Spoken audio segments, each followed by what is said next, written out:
Hello students, इससे पहले की आपने एक प्रीवियस क्लास जो हमारी हुई है सिटिंग अरेंजमेंट की, रीजनिंग फॉर नाबार्ड में हमने देखा था कि कैसे कैसे सिटिंग अरेंजमेंट होता है एक सर्कुलर टेबल में। ठीक है, आज हम लोग एक नया ऑप्शन देखने जा रहे हैं जिसमें पर्सन बैठते हैं एक पर्टिकुलर रो में, जैसे लाइन होती है।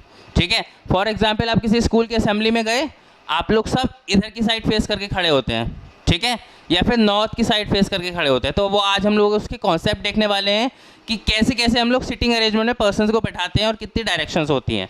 अब देखो, सबसे पहले डायरेक्शंस होती है हम लोगों की 4, नॉर्थ, साउथ, ईस्ट और वेस्ट। ये हो गई हमारी नॉर्थ, ये हो गई हमारी साउथ, ये हो गया हमारा ईस्ट और ये हो गया बेटा वेस्ट। देखिए, जो मैक्सिमम नंबर ऑफ पजल्स आती हैं वो नॉर्थ और साउथ के बेसिस पे आती हैं। ठीक है, क्या होता है आइए देखते हैं। फॉर एग्जाम्पल 1 2 3 4 5 6 7, वो आपसे कह देगा 7 पर्सन, 7 लोग एक रो में बैठे हैं, एक पंक्ति में बैठे हैं और उन सबका मुंह साउथ डायरेक्शन में है। They all are facing in the south direction. आपको पता होना चाहिए साउथ डायरेक्शन का मतलब होता है इधर की साइड, साउथ डायरेक्शन का मतलब हो रहा है बेटा नीचे की साइड। ठीक है, तो ये हो गया साउथ डायरेक्शन में सिटिंग। ठीक है, अब अगर वो कहे all persons are facing in a north direction, सारे के सारे व्यक्तियों का मुंह नॉर्थ डायरेक्शन की तरफ है, उत्तर की तरफ है, तो आपको ध्यान रखना होगा ये होगा नॉर्थ। अब देखो कंफ्यूजन कहाँ आती है, ये है नॉर्थ, अगर ये नॉर्थ है तो इसका राइट इधर होगा और इसका लेफ्ट इधर होगा। ठीक है, पर्सन की बिल्कुल परसेप्शन चेंज हो जाता है अगर वो नॉर्थ में हो और साउथ में हो। अब जबकि अगर हम बात करें साउथ की, ये हो गया राइट, ये हो गया लेफ्ट। अगर हम बात करें साउथ की तो इसका राइट इधर होगा, इसका लेफ्ट इधर होगा।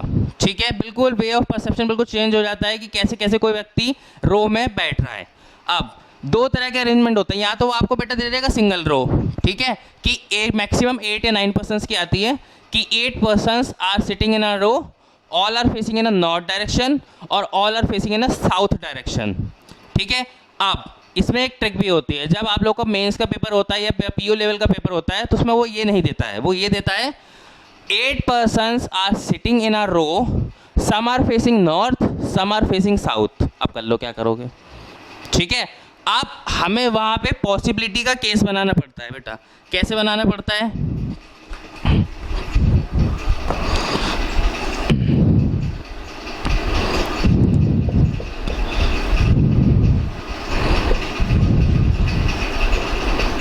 ये समझ लो, ये तो हम लोगों का पजल ही कंप्लीट हो गया और 3 लोग इसमें नॉर्थ की तरफ बैठे हैं और 2 इसमें बैठे हैं साउथ की तरफ और एक फिर से नॉर्थ की तरफ। अब देखो क्या होता है, ऐसी पजल को टैकल करने के लिए सबसे पहले हम एक लाइन पे ध्यान देते हैं। वो एक जादुई लाइन ये है कि that person is sitting at the extreme end of the row. ठीक है, अब देखो एक्सट्रीम एंड क्या होते हैं, ये है एक्सट्रीम एंड, ये है एक्सट्रीम एंड। ये हमेशा नहीं बदलता है, चाहे आप पर्सन नॉर्थ की तरफ बैठा लें चाहे साउथ की तरफ बैठा लें, ये हमेशा एक ही रहता है। ये हमेशा राइट होगा और ये हमेशा लेफ्ट होगा। ठीक है, ये हमेशा राइट होगा, वो हमेशा लेफ्ट होगा। अब वो कहे कि ए इज सिटिंग थर्ड या A is sitting fourth from the left hand side, तो आप काउंट कैसे करेंगे, 1 2 3 4, यहाँ आपने बैठा दिया ए को। अब देखो, अब वो कहे B is sitting second to the right of A, B is sitting second to the right of A, तो यहाँ बैठा दिया आपने बी को। ठीक है, अब एक्सट्रीम एंड का मतलब होता है राइट मोस्ट एंड और लेफ्ट मोस्ट एंड को कहते हैं एक्सट्रीम एंड। वो कहे कि X is sitting at the extreme right position, X is sitting at the extreme right position, Y is sitting to the extreme left position, तो Y को आप यहाँ बैठा देंगे। ये होती है इनके एक्सट्रीम पोजिशंस। ठीक है, क्या क्या चीज़ आज हमने कवर करी, पहला डायरेक्शन, 2 डायरेक्शन होती है नॉर्थ या साउथ। दूसरा या तो लीनियर होगी, लीनियर मतलब एक ही रो होगी आपके पास, ठीक है, उसमें पर्सन बैठे होंगे। अब पर्सन सारे के सारे का मुंह नॉर्थ हो सकता है, सबका मुंह साउथ भी हो सकता है और कुछ का नॉर्थ कुछ का साउथ भी हो सकता है। ठीक है बेटा, अब देखो, अब दूसरी काइंड की पजल आती है ये वाली, उसमें वो कहेगा सम पर्सन्स आर सिटिंग, वो कहेगा जैसे 5 persons A B C D and E are sitting in row 2 and all are facing south, all are facing south, तो मतलब 5% बैठे होंगे फॉर एग्जाम्पल, ऐसे लगातार नहीं बैठते हम लोग, बनाना पड़ेगा, सबका फेस कहाँ होगा, साउथ की साइड। नेक्स्ट में कहेगा JKLMN are sitting in row 1 and all are facing north, तो आप ऐसे बैठा देंगे JKLMN। ये मैं सिर्फ आपको जिस बताने के लिए बैठा रहा हूँ, ऐसा होता नहीं है, हमें पूरा पजल सॉल्व करना होता है, उसके बाद इसको हम सिटिंग अरेंजमेंट पूरा करते हैं। सिटिंग अरेंजमेंट का मतलब होता है कि क्वेश्चन के अकॉर्डिंग हम लोग पर्सन्स को बैठा रहे हैं और उसको कंडीशन सेटिस्फाइड करा रहे हैं।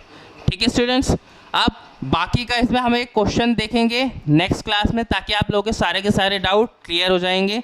तो एक बार समरी बता देता हूँ। नॉर्थ और साउथ डायरेक्शन होती है। एक्सट्रीम पोजीशन का मतलब होता है right most of the right और left most of the left. दूसरी बात, दो तरह की पजल होती हैं, सॉरी दो तरह की रोज होती हैं, एक होती है लीनियर रो और दूसरी होती है डबल रो, उसमें दोनों तरफ पर्सन्स बैठे होते हैं। ठीक है students, thank you and have a nice day.